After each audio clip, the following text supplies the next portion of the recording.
저희가 오늘 특별한 재밌는 미션을 준비해봤어요. 바로 토론인데요. 여러분들이 한 번쯤 고민해봤을 내용에 대한 토론을 준비를 해봤어요.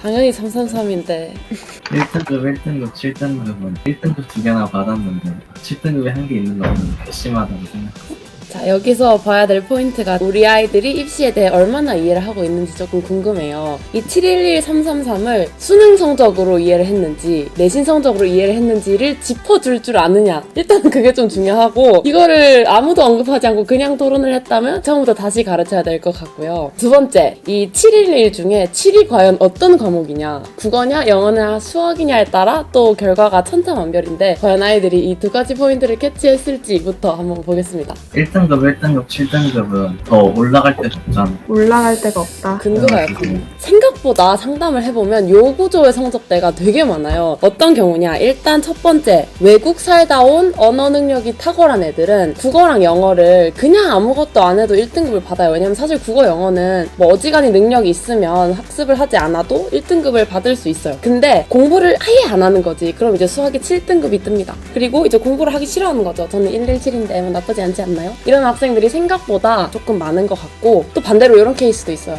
이과 학생이고 열심히 살았는데 영어를 살면서 공부할 필요성을 못 느꼈던 거죠. 과고 애들도 그렇고 수학, 과학 이런 거를 다 1등급을 받는데 영어가 7등급이고 뭐 요일도 잘 모른대요. 자기는 수학 포스텍 경시대회 1등을 했던 학생인데 얼반이 도시냐 지역이냐 이걸 물어보더라고요. 뭐 그런 친구들도 있어서 이과 학생들의 영어가 펑크난 학생들도 생각보다 많습니다. 태빈 학생이 말한 것처럼 괘씸한 게 맞죠. 사실 본인이 잘하는 분야만 생기고 안 하는 분야는 놓아버리는 건, 사실 7등급은 노력하면 오를 수 있는 성적이거든요. 그래서 괘씸한 게 맞고, 대학은 사실 괘씸한 애 아니네 이런 걸 생각하지 않고 그냥 성적이 안 되면 떨어뜨려요. 그리고 711이 올라갈 데가 없다라고 했는데 7인 아이들은 그냥 학습을 하기 싫어해요. 자기가 너무 막막하다 생각하는 거지. 주변 애들이 뭐 영어 빈칸 문제 풀고 있는데 나는 뭐 얼번부터 외워야 하니까 얼마나 막막하겠어요. 그치만 올라갈 데가 분명히 있으니까 외면하지 말고 공부를 시작해야 한다. 혜림 학생 한번 발언해볼까요? 일단은 요즘 입시 트렌드가 이렇게 문이과 이런 과목에 상관없이 뭐든지 잘하는 그런 인재를 많이 양성하고 있다고 생각을 합니다. 현재 사회가 바라보는 인재에 맞지 않다고 생각을 합니다. 자, 혜림이가 현재 인재상 얘기를 해줬는데 사실 맞아요. 문이과 통합도 융합형 인재를 뽑으려고 하는 거고, 수시 평가를 할 때도 뭐 그런 애들이 있어요. 국영수 다 1 챙겨놓고 쏙쏙 골라서 기가 7등급, 제2외국어 한문 7등급 이런 애들은 이제 대학에서 싫어하죠, 확실히. 근데 생각보다 대학 입시는 그렇게 감정적이지 않잖아요. 이 친구가 안 되는 이유는 뭐든지 잘하는 학생이 많아서예요. 뭐든지 잘하는 학생이 111짜리가 그렇게 많은데 117을 뽑을 이유가 하나도 없는 거죠. 리더십도 마찬가지로 저 반장 한 번 했는데 가산 좀 주나요? 요 질문도 반장 한 번이 별로여서가 아니라 반장을 3년 내내 한 학생들이 너무 많아서 그까지 순번이 잘 안 돌아가는 거죠. 그래서 나보다 뭐든지 잘하는 학생들을 이기기 위해서라도 다 잘해야 된다가 맞고, 뭐 융합적인 인재를 원하는 것도 맞습니다. 일단 3등급이 제일 보편적이고 무난한 성적표기도 하고, 그리고 또 입시하면은 많은 학생들이 노리는 상승곡선 있잖아요. 상승곡선을 하기도 또 알맞은 성적표기도 하고, 그리고 국어 7, 영어 1, 수학 1 이렇게 나오면은 아무래도 뭐 국어국문학과나 그런 국어 관련 학과를 가기에는 무리가 있을 수도 있지만 3등급 이렇게 뜨면은 그래도 여러 가지 학과에 지원하기 무난하지 않을까. 근데 국어만 7등급이에요? 수빈이가 국어만 7등급이에요 라고 제가 앞에 꼬집었던 이 7이 과연 어떤 과목이냐, 아주 영재 학생. 수빈이 잘했어. 사실 여기서 저희가 좀 보충 설명을 드려야 되는 게, 국어라고 특정을 짓지는 않았었는데 학생분들이 그렇게 해석을 해주셨더라고요. 일단은 수학이 7등급이라고 하면은 예체는 수학을 보는 쪽도 있겠지만 대부분이 수학을 안 본단 말이에요. 그래서 국어랑 영어가 1등급에 나오면은 국어, 영어 1에 수학을 아예 안 보면 서울에 있는 아는 유명한 대학교들 예체능이면 충분히 갈 수 있고요. 수학을 1등급하고 국어나 영어가 7등급이라고 했을 때 그 추리논술 전형이 있잖아요. 그 전형으로도 충분히 갈 수 있는 그런 실력이라고 생각을 하기 때문에 수빈이 굉장히 심층적인 주장을 해줬는데, 일단 예체능은 맞아요. 수학을 안 보는 데를 골랐으면 나머지 1, 2 나오면 갈 수 있는 게 게 맞고, 근데 사실 상위 대학은 수학을 보고 다 1 정도가 나와야 갑니다. 그게 실기까지 잘 봐야. 근데 이제 수빈이가 잘 찝어준 게 수학을 안 보는 데가 있어요. 그러면 수학이 7이 떠도 되지만 나머지가 1, 2 무조건 떠야 돼요. 이건 제가 사례를 가지고 왔는데, 옛날에 2012년도에 홍대가 자연계를 뽑을 때 국어나 영어 중에 하나를 골라서 쓰라 했어요. 정시에서. 그러니까 국어가 폭망한 학생들은 국어를 안 낸 거죠. 수학, 영어, 탐구를 낸 거죠. 그리고 영어가 폭망한 학생들이 영어를 안 쓴 거고. 근데 그러면 입결이 어떻게 될 것 같으세요? 나머지 과목들이 올 1에 가깝게 입시 결과가 끊겼어요. 그러니까 한 과목을 버리는 전형이 생기면 그 과목을 망한 나머지 잘 본 친구들이 몰리기 때문에 입시 결과가 굉장히 올라갑니다. 이 하나가 망하는 데를 지원하려면 나머지가 거의 뭐 잘 나와야 되는 거죠. 그리고 또 하나, 얘가 13년도에 성대가 또 이런 짓을 했는데 문과에서 국영수로만 뽑았어요. 학생을 정시에서. 말이 됩니까? 최초 컷이 얼마이게요? 100이 나왔어요. 100분이. 말이 안 되죠. 입시 결과는 뭐 거의 올 만점 이렇게 끊겼습니다. 그래서 하나 안 보는 데를 가려면 나머지를 확실하게 지고 가야 된다. 그리고 수빈이가 이제 이과 수리논술 얘기를 해줬어요. 이과 논술을 문제를 풀죠. 수리논술 나오는 데가 있고 과학 논술 나오는 데가 있는데, 이게 상담을 하다 보면 모의고사가 평균 한 2, 3등급 나오는 애들이 와요. 그럼 걔네가 학종으로 눈높이에 맞게 많이 못 쓰니까 논술을 쓰고 싶어 해요. 근데 이과 논술은 사실 수학을 풀어야 돼서 수학이 잘 안 나오면 답이 없거든요. 뭐 문과는 그날 신내림을 받아서 막 100일장 쓰듯이 써서 감동시켜서 합격을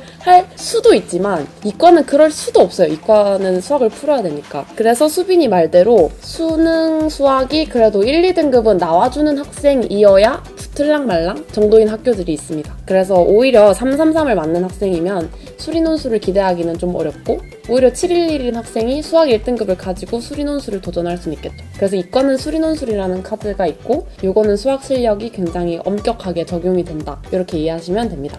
굳이 필요하지 않거나 아니면 다른 전형으로 갈 수도 있으니까 보편적으로 저희 학교에서 333이 나오면 일단 인서울은 못 가거든요. 117이 낫지 않나 이렇게 생각을 하고 있어요. 여러분, 근데 뭐 버릴 걸 버리는 전략은 늘 말하지만 좋지 않아요. 뭐 예를 들어 성대 문과 국영수만 봤다 했죠. 탐구를 버리고 국영수를 한 문제라도 틀리면 성대를 못 가죠. 그럼 이제 그 외에 갈 수 있는 대학이 하나도 없는 거예요. 그러니까 다 챙겨놓고 탐구가 안 나왔을 때 걔를 지원하는 건 가능하지만 애초부터 나는 탐구는 버려야지 해서 그걸 안 보는 대학만 지원하려고 치면 사실상 대학 가기가 좀 어렵습니다. 그래서 어지간하면 진짜 피치 못할 사정이 있는 게 아니면 공부를 다 하십시오. 수빈 학생의 의견에 대해 혹시 반박하고 싶거나 얘기하고 싶은 거리가 있는 학생 있나요? 일단 예체능을 예로 드셨는데, 그 예체능은 되게 보통 학과에 비해서 좀 소수잖아요. 좀 다수의 관점을 맞춰서 보면은 333이 더 맞지 않나 생각을 했어요. 포커스가 좀 잘못됐다? 그리고 그 예체능을 예로 들었는데요. 예체능은 일단 학교 성적도 성적인데 그 예체능에 대한 능력이 좀 출중해야 된다고 생각을 했거든요. 그래서 성적만 보고 예체능이 더 나으니까 117이 낫다라고 생각하는 것도 약간 무리가 있는 것 같아요. 전형을 보면 오, 전혀. 4개 중에 2개 택 뭐 이런 거 있잖아요. 2개를 택한다고 하면 하나 빼고 그걸로 하면 되지 않을까. 뭐 탐구 과목이 지금 몇인지 잘 모르겠는데 어쨌든 고르는 게 있으니까 하나가 부족해도 그래도 나머지로 메꾸면 된다. 그것도 있고 수리 논술도 있고. 저 말했어요. 태영 학생 말하기 전에 혹시 의견 바꾸고 싶은 학생 있어요? 갑자기 설득당했다. 저 117로 바꿀라 했는데 일단 전형에 대해서 얘기하셨는데, 전형을 크게 나누면은 교과, 학종, 수능, 논술 이렇게 있을 거 아니에요. 근데 논술은 지금 거의 사라지고 그치, 있는 논술 추세고, 사라지지. 교과로 보자면은 이렇게 내신이 한 곳에만 몰빵돼 있다면은 교과에서도 별로 좋지 않은 영향을 줄 테고, 학종은 더더욱 영향이 좋지 않을 텐데, 이렇게 해서 수능으로만 보면은 아까 인서울을 얘기하셨는데, 인서울은 대부분 2합 뭐보다 3합 어쩌고가 더 많단 말이에요. 국영수 말고 탐구를 더 챙겨야 되는데 차라리 그걸 할 바에 333으로 가서 수능 말고 다른 학종이나 이런 전형을 노려보는 게 어떤가. 일단 333으로 학종을 가려면 너무 갈 수 있는 데가 좀 낮춰야 될 것 같아요. 그거는 117이면 일단 112 개는 4% 안에 들어가는 거죠. 그럼 일단 112 과목에 대해서는 공부법도 약간 제대로 확립이 돼 있을 거고 이해도도 높을 것 같은데 7은 사람들이 흔히 말하는 게 3에서 1을 올리는 것보다 7에서 3을 올리는 게 훨씬 쉽다고 하거든요. 수빈 학생이 특전 전형을 되게 강조를 하셨는데 특전 전형을 들어갈 수 있는 그런 곳뿐만 아니라 그 인원도 굉장히 제한이 되어 있어요.